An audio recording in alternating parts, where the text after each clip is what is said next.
Gotabaya Rajapaksa has fled the country before quitting as the Sri Lankan President. The man at the centre of the storm has left for Maldives along with his wife and 2 bodyguards. The news has been confirmed by the Lankan Prime Minister's office.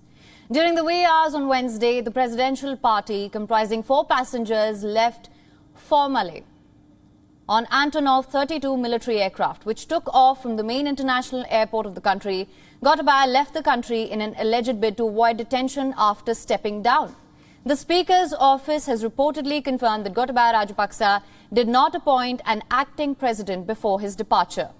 The departure of the president, who enjoys immunity from arrest, was reportedly stymied for more than 24 hours, owing to a humiliating standoff with immigration personnel at the airport, who withdrew from VIP services and insisted the passengers to go through public counters. Reports suggest that the presidential party that intended to land in Dubai initially were reluctant to go through regular channels, fearing public reaction.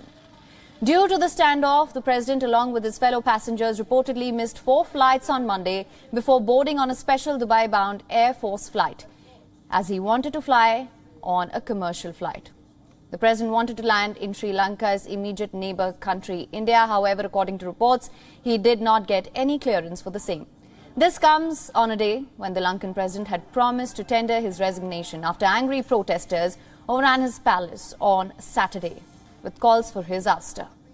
If the president steps down as promised, Prime Minister Ranil Wickremesinghe will automatically become the acting president.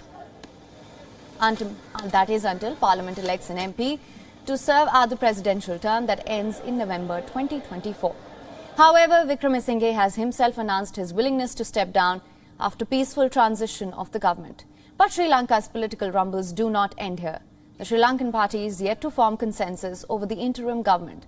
The succession process of the incumbent establishment could take at least 3 days, which is the minimum time taken to convene parliament, with 30 being the maximum number of days allowed under the statute. The parliamentary speaker has said that if Rajapaksa does step down today, then the vote would take place on the 20th of July. Meanwhile, the youngest Rajapaksa brother, Basil, who had resigned in April as finance minister too, had missed his Emirates flight to Dubai owing to a standoff, similar to his elder brother Gotabaya with the airport staff on Tuesday, that is. According to sources, the former lawmaker, who holds US citizenship, had to obtain a new US passport after leaving behind at the presidential palace owing to a hasty retreat to avoid mobs on Saturday. Official sources claim that the Rajapaksas have left a suitcase full of documents along with cash amounting to $50,000 at the stately mansion. The belongings are now in the custody of a Colombo court. Rajapaksas accused of mismanaging the economy of 22 million people. Sri Lanka is witnessing unprecedented crisis. The country has exhausted its foreign exchange reserves and is unable to finance even the most essential imports. The crisis has forced the citizens to stand in long queues, even for the most basics.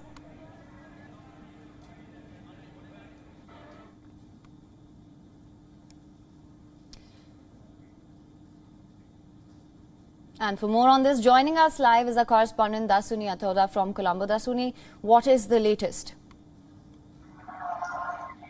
Well, good morning, Hem. The latest as of right now is that there are 2 confirmations from the local authorities here. One coming from the Sri Lanka Air Force, that a military aircraft was in fact used to assist President Gotabaya Rajapaksa, the First Lady, along with 2 security officials are known to be bodyguards as well, to flee from Sri Lanka to the Maldives. So as that confirmation came in just a little while ago, we also got confirmation from the Prime Minister's office, noting that the President has in fact fled the country. So the news pretty much is still setting in here in Colombo, because I'm right outside the Presidential Secretariat. And as you can see right behind me, there are quite long queues just to get in to this Presidential Secretariat. And the mood and atmosphere around, as of right now, is more of interest to go and see these places, given that today is a public holiday as well. So the people still continue to come in here and are still trying to grasp these new developments that are happening as of right now. Right now, Dasuni, what does this mean going forward for the interim government, for the plans for Ranil Wickremesinghe to step down or not? What does this mean going forward?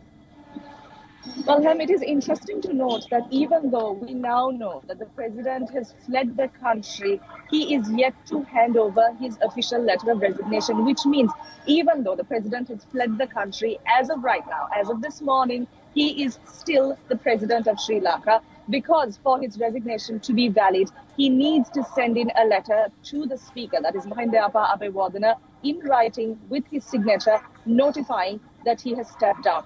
That we are yet to see. We are yet to see an official letter of resignation. So provided that letter of resignation comes this way, what happens next, as per the legal clauses, would be until a new president is elected, which is slated to happen on the 20th of July.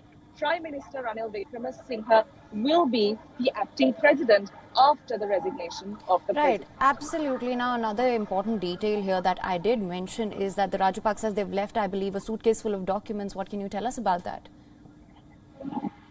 Well, again, these suitcase full of documents needed to be analyzed to see what has been left behind and what sort of impact and information these documents will sort of lead on to the public. Obviously, these will be treated as classified information, and it might take several hours, if at most some days, for us to get hold of these documents as well, Henry. Right, Dasuni, given the situation right now, what do you think are the steps going forward that can help manage this crisis somehow?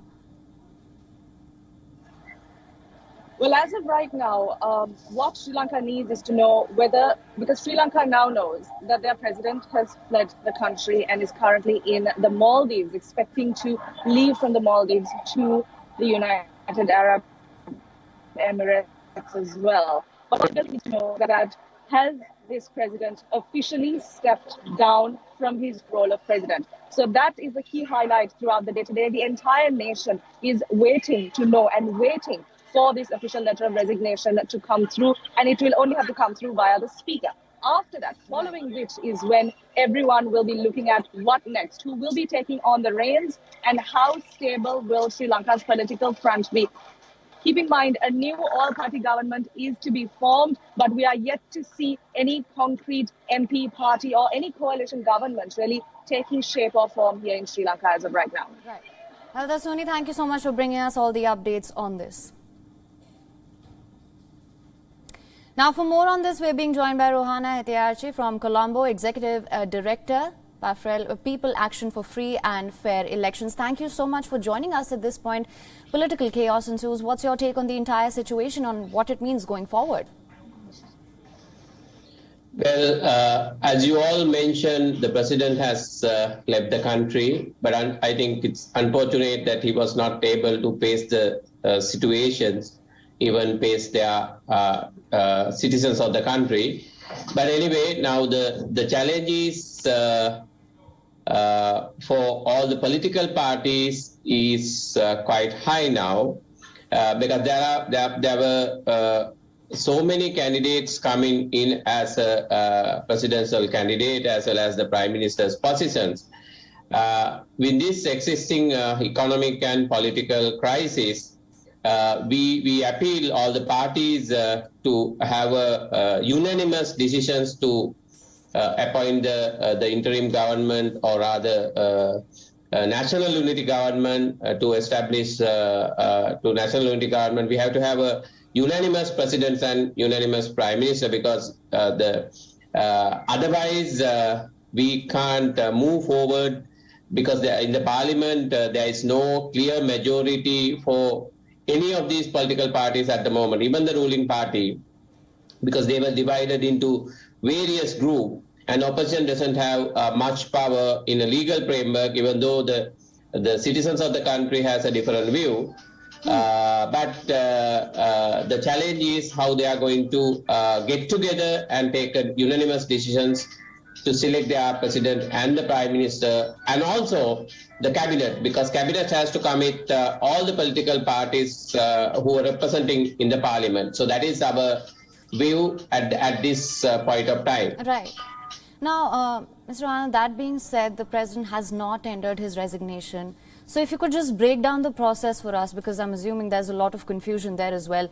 What does this mean for an all-party government, the formation of an all-party government?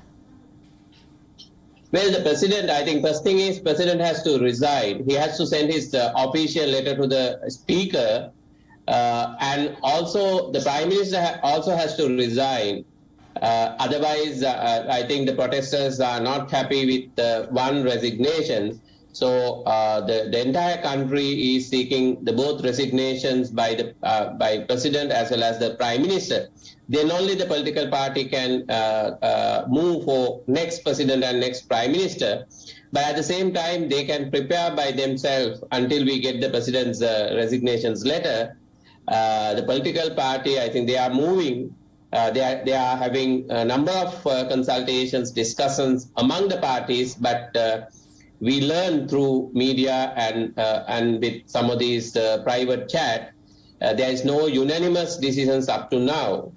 But they have to take that critical challenge. It's not easy, because they are so divided group and divided opinions. But somehow they have to manage as the party leaders, as the parliamentarian, because the people of this country can't help on that. That is their duty as a parliamentarians as well as the party leaders at this given time frame. Right. Mr. Anand, thank you so much for joining us with your analysis on the situation. Thank you. WION is now available in your country. Download the app now. Get all the news on the move.